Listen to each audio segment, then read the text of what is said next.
Hey, bonjour tout le monde. Alors, nouvelle vidéo de vlog. On va aujourd'hui s'intéresser à.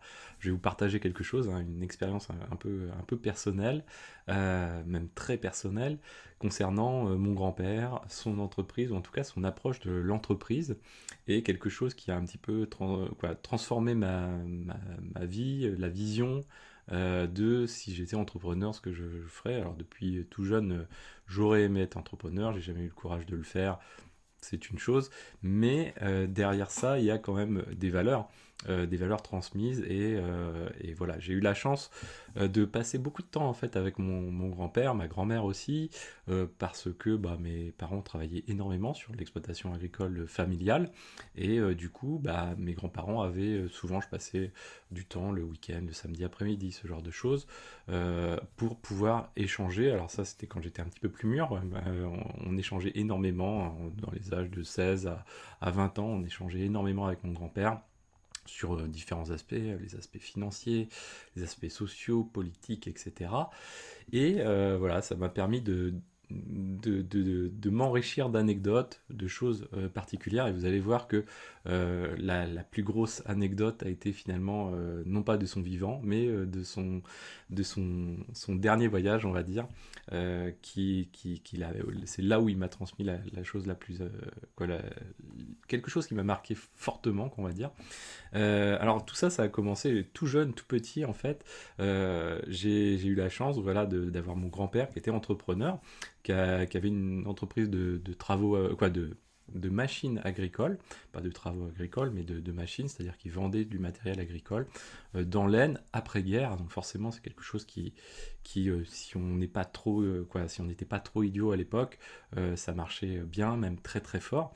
Et c'est ce qui a toujours fonctionné. Alors, il n'a pas toujours été il n'a pas démarré tout à fait aussitôt. Il est parti de rien, hein, mais il n'a pas démarré aussitôt dans ce domaine-là, mais c'est monté progressivement jusqu'à vraiment réussir fortement, être reconnu en France, en Europe, pour ce qu'il faisait, hein, pour son entreprise. Et derrière, j'ai eu la chance, tout petit, en fait, j'allais en vacances chez mes grands-parents. Alors, c'était ma grand-mère qui s'occupait de moi, mais quand on avait fini de déjeuner le matin, elle m'emmenait voir mon grand-père sur son entreprise. Et une des choses, des premières choses marquantes, hein, c'était qu'on faisait le tour avec lui de l'ensemble des salariés présents sur site, et on allait serrer la main de tous les salariés, ce qu'il faisait quasiment tous les matins. euh, donc je dis pas que c'est possible pour toutes les entreprises bien sûr, mais voilà, il avait quand même pas mal de salariés, hein, plusieurs dizaines de salariés, et voilà, il allait serrer la main de tous les salariés avec un profond respect pour chacun d'entre eux. Il les connaissait très très bien. Donc première chose, hein, déjà, c'est cet aspect que on retrouve pas forcément dans le domaine de l'entreprise à l'heure actuelle, aussi sociale soit-elle, hein. Il y a quand même beaucoup d'entreprises, d'entrepreneurs qui essayent de créer du lien, de rester très proche, hein, des salariés, ce qui est quand même assez bien.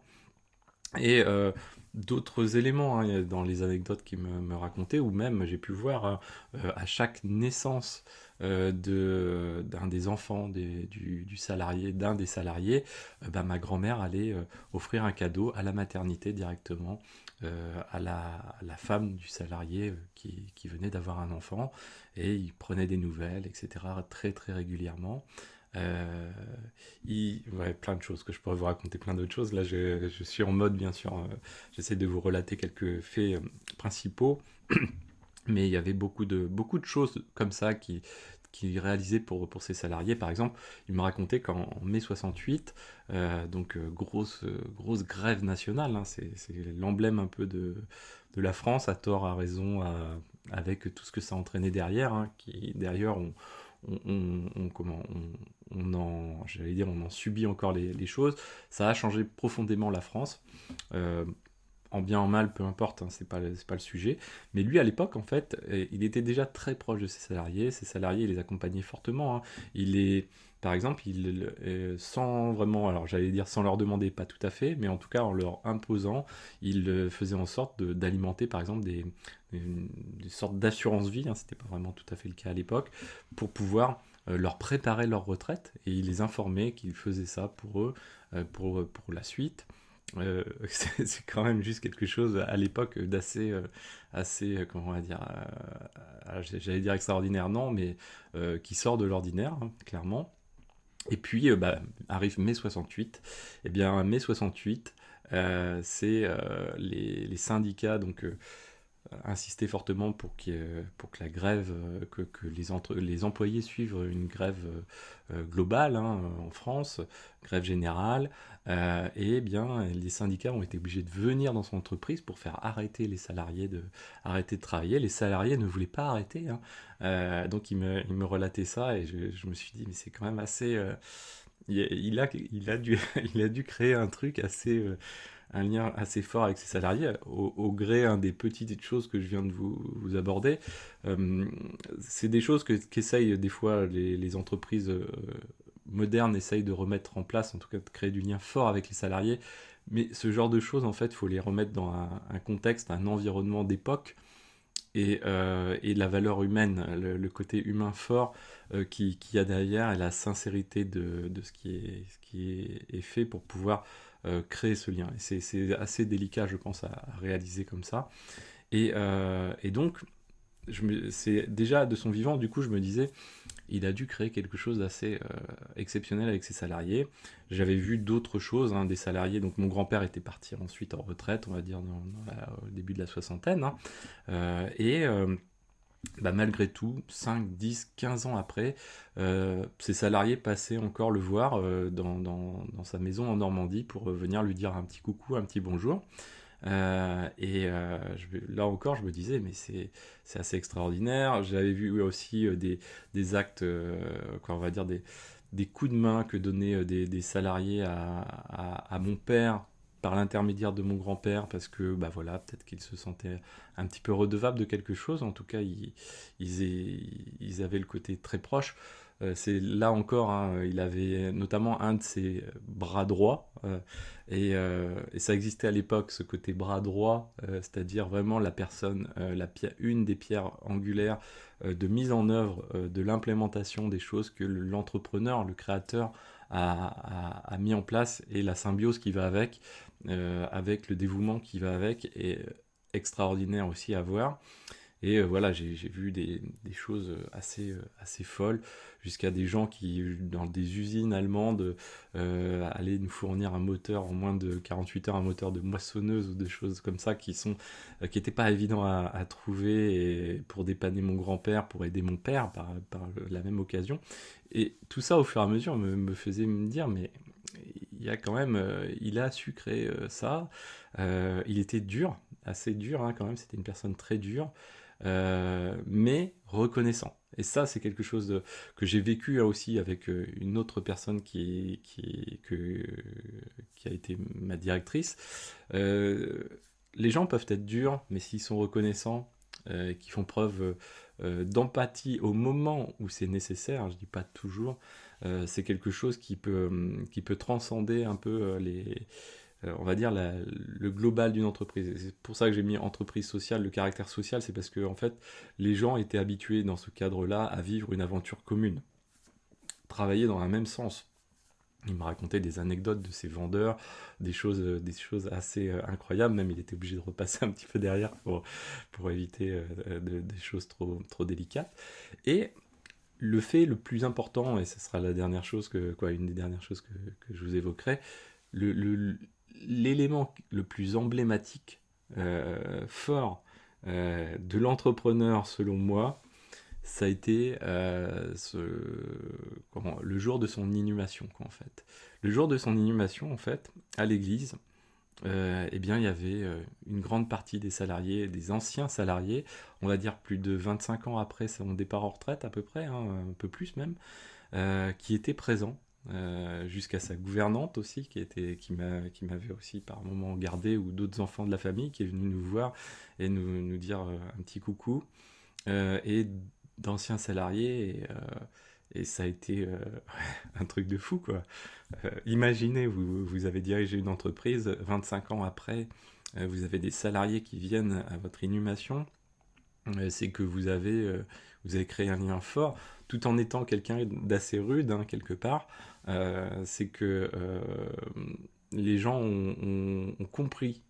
Ont compris, c'est vraiment ça qui est important, ont compris le sens des choses, le pourquoi de ça, et ont fait la part des choses, et ont compris aussi les retours aussi qui ont été transmis, hein. Je vous en ai donné quelques-uns là, mais il y en avait plein, plein, plein, des coups de main pour des salariés, des choses assez fortes. Alors, c'est des choses qui sont, entre guillemets, assez faciles à faire dans une entreprise qui prospère, ce qui a été un peu le cas, mais malgré tout, c'est aussi un état d'esprit. Et je trouve ça extrêmement important.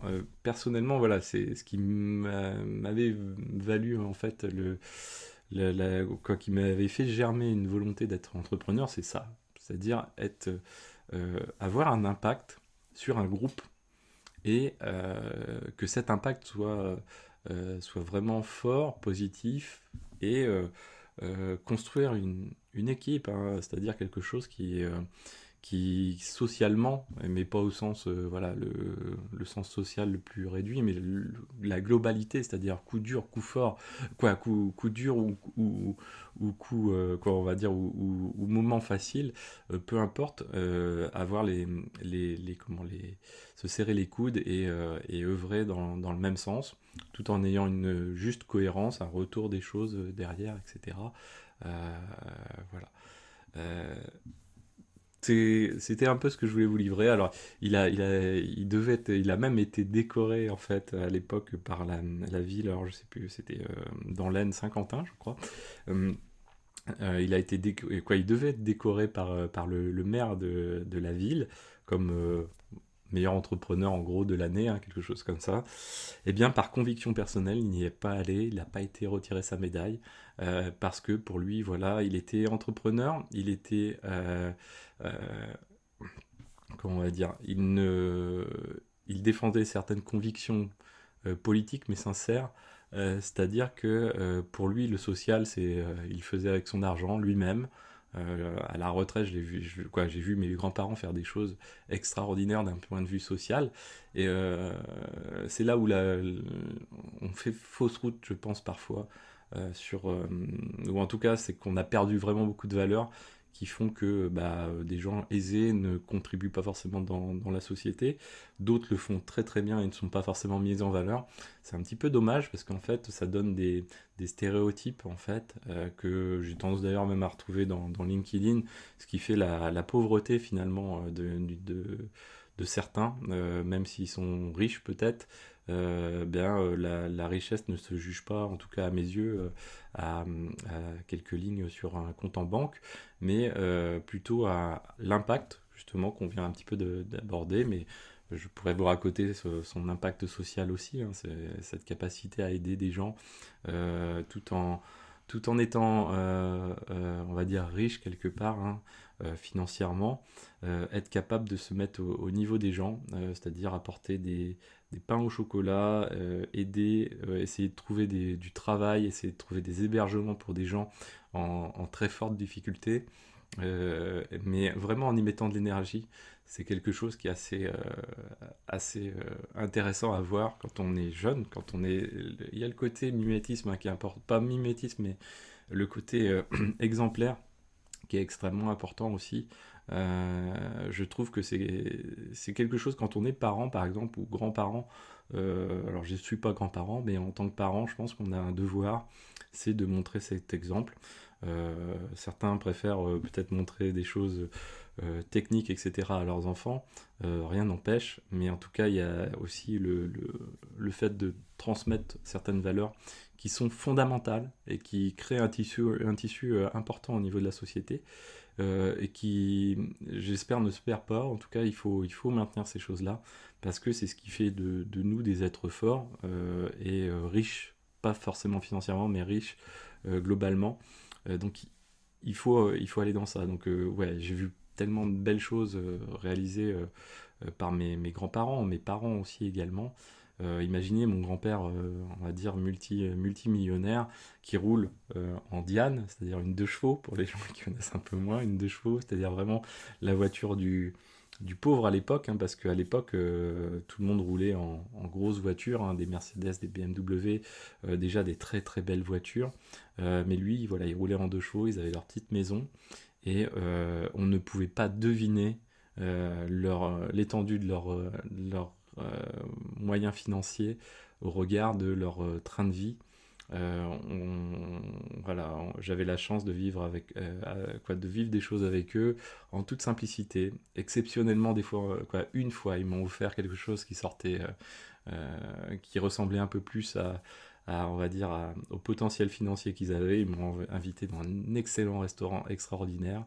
Une fois, on a pris une photo et c'est quelque chose qui est resté dans ma mémoire. Et il y avait ce côté exceptionnel, c'est-à-dire quand on a fait ce moment-là, euh, il était exceptionnel et ils me l'ont montré comme exceptionnel, malgré qu'ils auraient pu me en faire un quotidien, qu'on va dire. Et je trouve ça encore plus fort qu'en fait que des gens qui vivent au quotidien pour s'offrir des richesses, c'est pas des richesses, c'est en fait des moyens d'afficher une richesse. Mais bon, tout ça, tout ce que je vous dis aujourd'hui, ce n'est que, ouais, bien sûr, un avis très personnel. Mais en tout cas, je trouve que c'est quelque chose qui est important à garder. Et donc tout ce que je construis à l'heure actuelle autour de la chaîne, autour de ma situation financière, puisque j'ai une situation financière qui est assez facile, hein, assez aisée, qu'on va dire, et la volonté de prospérer financièrement à l'heure actuelle, pour moi, ce n'est pas un élément de réussite. Et c'est pas là-dessus que je me jugerai, en tout cas, que je me juge, en tout cas. Parce que pour moi, si je réussis ma vie, c'est que j'arrive à créer quelque chose de similaire à ce que j'ai pu voir à travers mes grands-parents. C'est-à-dire une fondation, par exemple, ou en tout cas un élément et local, pas un truc qui est fou, mais un événement local, pas un événement, une fondation, quelque chose local, où voilà, alors j'aimerais le faire au moins dès le début de ma retraite, voire avant, pour pouvoir, voilà, juste prendre tous les jours ma petite voiture et aller au supermarché, acheter des baguettes de pain, etc., préparer tout ça et aller voir le midi, le soir, etc., des gens qui sont dans le besoin, leur donner des choses. C'est pas compliqué du tout à faire, il n'y a pas besoin des moyens non plus extraordinaires.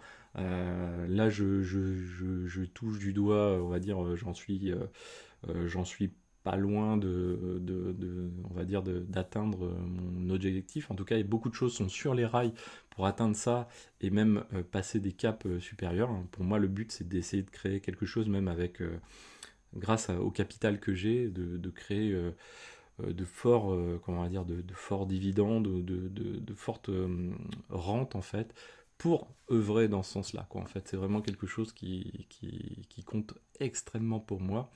Si je ne le fais pas, j'aurais le sentiment, voilà, toute ma vie d'être passé à côté de quelque chose.